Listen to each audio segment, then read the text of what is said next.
안녕하십니까, 유병현입니다.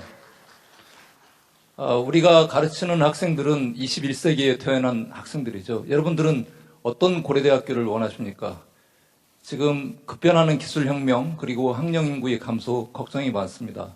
우리 고려대학교가 고등교육을 혁신해서 고등교육의 새로운 시대를 열어야 됩니다. 물론 함께 열어야 되겠죠. 그런 의미에서 제가 시대를 여는 대학, 함께하는 고대, K the New Generation으로 모토를 잡았습니다.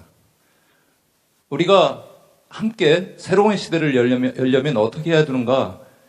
교육과 연구, 행정을 혁신하고 재정을 튼실하게 하고 우리 캠퍼스를 균형 있게 발전시키고 행복한 그런 학교를 만들고 또 사회에 울림이 있는 공헌을 해야 되겠습니다. 그래서 저는 저희 발전계획은 혁신고대, 튼튼고대, 행복고대 세 가지로 구성해 봤습니다. 자, 우리가 대학에서 자율성, 다양성, 창의성은 생명과도 같다고 봅니다. 학교 본부는 이 자율성, 다양성, 창의성을 건실한 재정과 책임 있는 행정으로 뒷받침해야 됩니다. 학문의 자유, 창의적인 연구, 혁신적인 교육을 위해서 기초가 되는 것이 바로 자율성, 다양성, 창의성이라고 생각하고요. 이러한 생각하에 저희 발전계획서를 만들었습니다.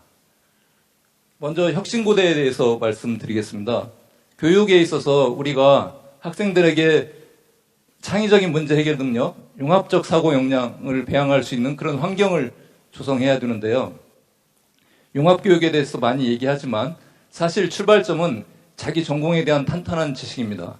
이 전공이 시대의 흐름에 부합하게 그런 교과 과정이 돼야 되겠죠. 그래서 언제든지 유연하게 전공을 개편할 수 있도록 행정적, 재정적으로 지원하도록 하겠습니다. 제가 과거에 교육예산청 할 때 교육부 사업과 관련해서 학과장님들하고 같이 교과과정 개편을 논의한 적이 있는데 그렇게 좋아하셨어요.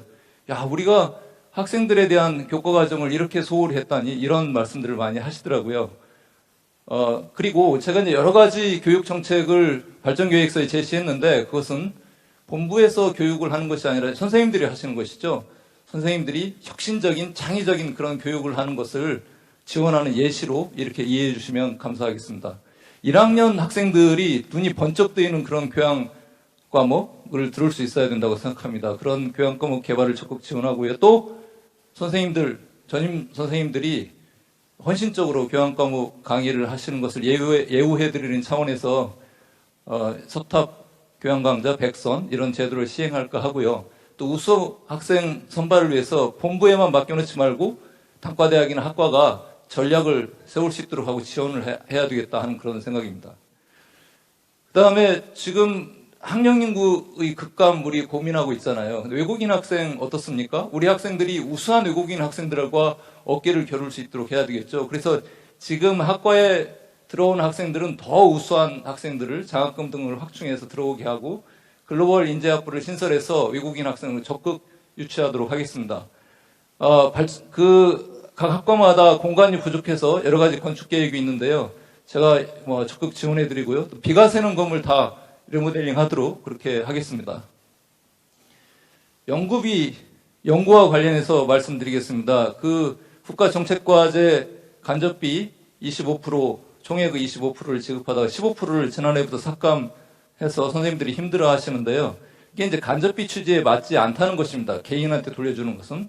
그래서 저는 여기에 5%를 더해서 20%를 학과에 배정을 해서 지금 부족한 신인교원 정착 연구비라든가 또는 공동장비 구입이라든가 이런 데 사용하실 수 있도록 이렇게 하겠습니다. 이 연구비 지급은 본부에서 일괄해서 획일적으로 할 게 아니라 앞으로는 단과대학이나 학과 위주로 하는 것이 타당하겠다 그렇게 생각하고요. 그런 차원으로 이해해 주시면 되겠습니다. 또 우리 교수들은 먼 미래를 내다보고 우리 고려대학교 교수들은 적어도 세상을 바꾸는 연구를 할 수 있어야 됩니다. 우리의 우수한 역량을 활용해서 우리가 정말 열심히 연구하면 세상이 바뀌는 것이죠.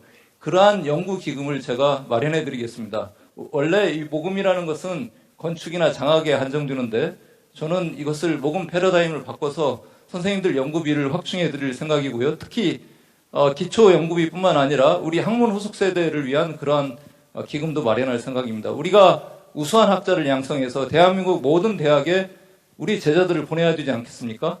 그리고 세상을 바꿀 수 있는 그런 분야를 선생님들끼리 협의를 해서 그런 분야를 선정해서 집중적으로 모금을 하도록 하겠습니다. 또 요새 이제 기업이나 개인이 우수한 선생님한테 주기적으로 연구비를 주는 그러한 것들이 우리나라에서도 서서히 그러한 기운이 일어나고 있기 때문에 그런 연구기금 교수 제도도 시행을 할까 합니다. 선생님들이 도대체 우리 과는 왜 교수를 안 뽑아주는지, TO를 올렸는데 왜 우리는 소식이 없는지, 그러면 한 10명쯤 이렇게 요청을 해야 뭐 한 명을 줄 건지, 뭐 이런 식으로 한탄을 하십니다. 대학이라는 것은 학문의 균형 발전, 다양성 너무 중요하죠. 그리고 학과의 발전 교육, 정년 퇴임 교원 이런 것들을 고려해서 중요한 것은 예측 가능한 교원 충원입니다. 우수한 인재가 지금 TO가 생겼다고 나오는 거 아니잖아요. 그래서 그러한 예측 가능한 교원 충원이 가능한 그런 제도를 시행하도록 하겠습니다. 저는 행정에 있어서는 아까 말씀드린 것처럼 자율기반 행정, 자율성, 다양성, 창의성을 존중하는 행정이 최우선되어야 된다고 생각하고요. 그런 차원에서 학과장님들이 이 행정 부담 때문에 너무 힘들어 하시는데 최우선적으로 지원하겠습니다. 본부의 직원을 줄여서라도 학과 행정을 지원하도록 그렇게 하겠습니다. 또 최근에 우리 선생님들이 뭐 열심히 대학원 업무를 했는데 갑자기 교육부에서 징계하라고 그래가지고 힘들었잖아요. 뭐 혼자 소송에 대응하고 학과에서 돈 걷어가지고 지원해주고 말이 안 되죠. 그래서 이런 거에 대해서 안심할 수 있도록 법률비용보험에 가입해드리고 감사실을 준법지원실로 바꿔서 사전에 예방할 수 있도록 하겠습니다.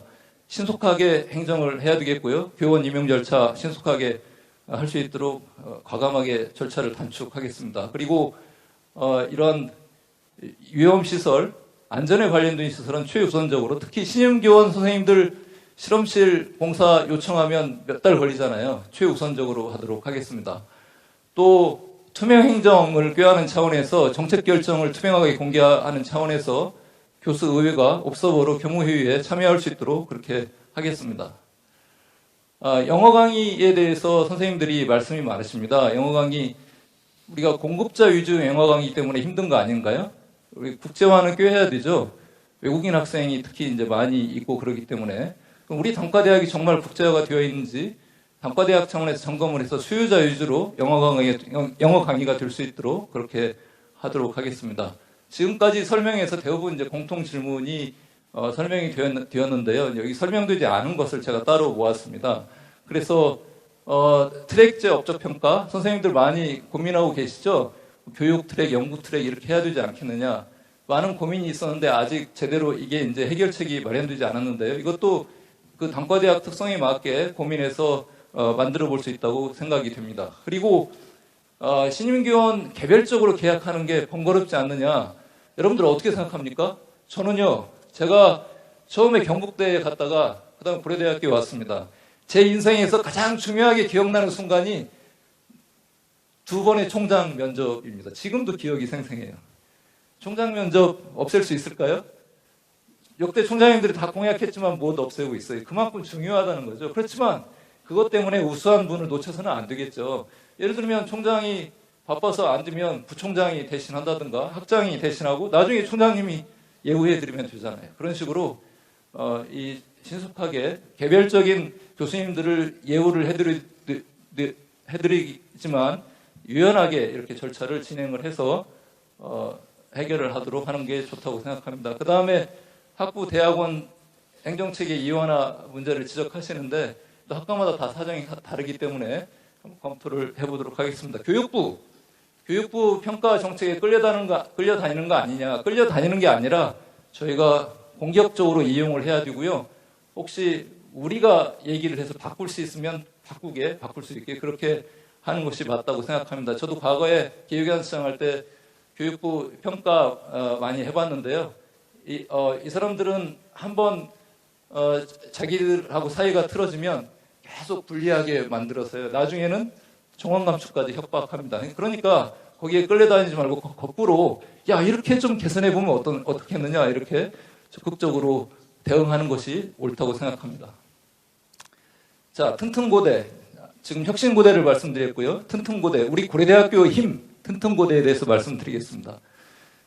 제가 대외협력처장을 하면서 2017년도에 우리 고려대학교 역사를 다시 한번 써보자 해서 1000억을 돌파해 봐야 되겠다. 그래서 전력 투구했는데 1000억을 돌파했어요. 1107억 원을 달성을 했는데, 그래서 그때의 그러한 지식과 경험, 그 다음에 인적 네트워크 이런 것들을 활용해서 제가 만약에 총장이 되면 4,200억 원을 모금을 할 생각입니다. 이게 이제 제가 대외협력처장 할 때 연간 기부금을 보니까 723억 원 정도 되더라고요. 그래서 총장이 되면 50% 정도는 늘릴 수 있지 않겠나 해서 이런 계획을 세워봤습니다. 기부를 하려면, 모금이 잘 되려면 지금 모금에 급급해하지 말고 미래의 고려대학교가 많은 기부를 받을 수 있게 해야 됩니다. 그게 바로 선순환 모금 생태계를 만드는 것이죠. 그 출발점이 기부자를 최고 수준으로 예우하는 것이라고 할 수 있습니다. 그리고 우리 학생들이 어떠한 사람들이 고려대학교를 만들었는지 알게 하고, 이 학생들이 자라서 또 성장해서 우리 학교와 사회를 위해서 기부를 하게, 그렇게 해야 됩니다. 그리고 모금을 하기 위해서는 기부자의 니즈를 정확하게 파악을 해서 이 프로그램을 설계를 해야 되고요. 또 기업의 경우에도 그냥 돈을 달라고 하지 말고 기업이 원하는 그런 프로그램을 설계를 해서 모금에 임해야 되겠습니다. 그리고 또 이 모금에서 가장 중요한 것은 무엇이냐면요, 이 피라미드형 모금 체계입니다. 이게 무엇이냐면 이 소수의 고액 기부자를 다수의 소액 기부자가 떠받치는 그런 형태가 되어야 된다는 것입니다. 이 소액 기부가 굉장히 중요합니다. 이 소액 기부는 미래의 고액 기부자들의 그러한 텃밭이라고 할 수가 있어요. 그리고 또 소액 기부는 그 기금에 대해서 용처가 자유롭기 때문에 학교에 큰 자산이 될 수가 있습니다. 제가 그래서 우리 고려대학교 교우들은 어떤가요? 우리 대한민국에 3대 종교가 있는데 그 중에 하나가 고대교, 이렇게 교우들은 생각하십니다. 제가 그래서 그러한 애교심을 한번 활용해보자 해서 10,000원 내는 운동을 벌였는데 4년 동안 60억 원을 모금했습니다. 10,000원씩, 한 달에 10,000원 내는 운동. 5,000명이 가입했고요. 지금도 10억씩, 1년에 10억씩 들어오고 있습니다. 저는 항상 이 배지를 달고 다니고 있는데 이게 KU 프라이드 클럽 배지고, 항상 저는 제가 5,000명의 힘이 여기에 들어있다, 이렇게 생각하고 있습니다. 우리 교수님들도 한 300여 분이 가입을 해주셨고요. 고려대학교 미래를 위해서 너무 감사드립니다. 그래서 이러한 모금 체계를 제대로 미래의 고려대학교를 위해서 만드는 것이 중요하다고 생각하고요. 그렇게 하겠습니다. 우리가 2025년에는 개교 120주년이잖아요. 그러한 개교 120주년을 기념해서 이렇게 여러 가지 제가 모금을 하도록 하고, 특히 선생님들 수건 사업인 사이언스 컴플렉스나 또는 이 인문사회관을 포함한 컬처 컴플렉스, 이런 것들을 조성하도록 하겠습니다. 발전기금의 10%는 장기발전기금으로 모금을 해서 미래의 고려대학교의 안정자산이 될 수 있도록 하겠습니다. 그다음에 사회교육 시장이 굉장히 폭발적으로 증대하고 있는데요. 우리 고려대학교가 사회교육 책무를 다 하고, 또 은퇴하신 훌륭한 선생님들이 전문 프로그램을 이렇게 맡아서 하실 수 있도록 그런 시스템을 갖추고 재정 확대에도 기여하도록 하겠습니다.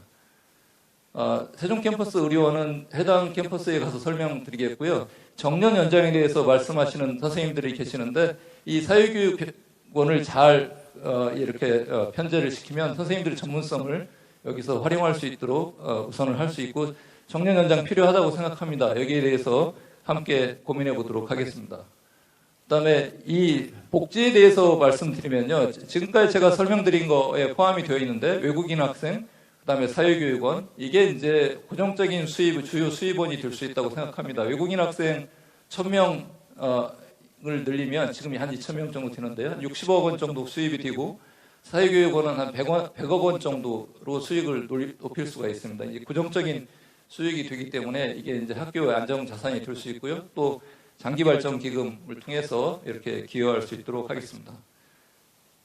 그 밖에 이제 학생들 복지 이렇게 꾀하고요. 그 다음에 우리 교우들을 잘 하고, 그 다음에 특히 이제 여성교원 임용에 대해서, 채용에 대해서 말씀하시는데요. 당연히 필요하고요. 또 이 재임용 기간을 그 출산휴가나 이런 것들을 본인이 선택할 수 있게 이렇게 하도록 하겠습니다. 네. 여기